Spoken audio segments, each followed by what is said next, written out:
Hey guys, and welcome to the first FTCsim programming tutorial. So this is just a video version of the built-in tutorials plus a little extra tips and tricks. Um, so just to start off, FTCsim does recommend using Chrome. This seems to be the best, and it runs a little weird on some other browsers. But with that out of the way, we're going to start out with some basic camera controls. So we can go ahead and start by holding that left mouse button. We can see that controls where we're looking in the room, move around. All right.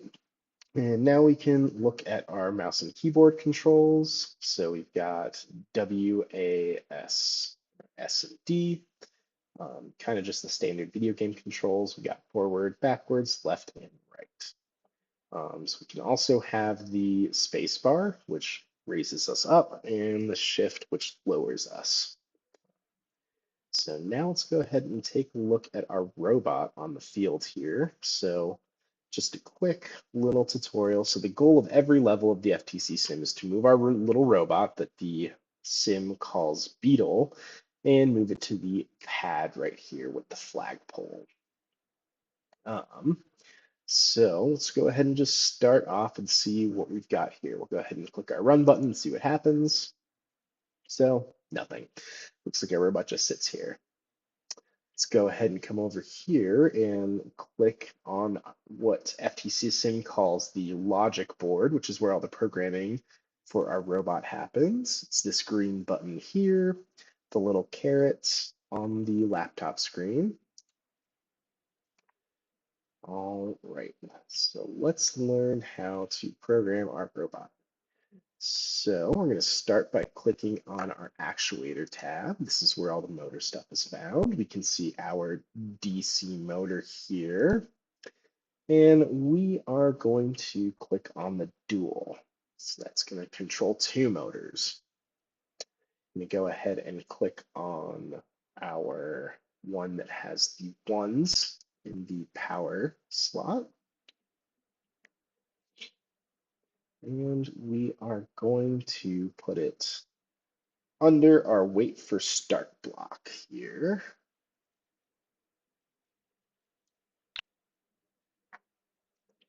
All right.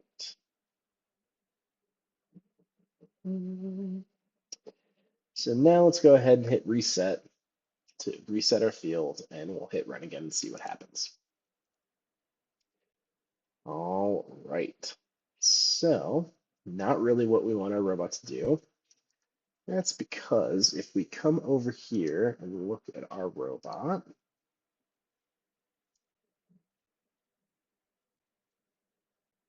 we can see these two motors right here and right here. So technically, one of those motors is flipped when you install it. They're facing opposite directions, which means that one of our motors is technically running backwards.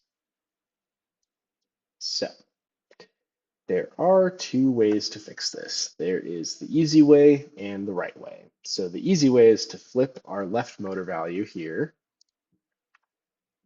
to a -1.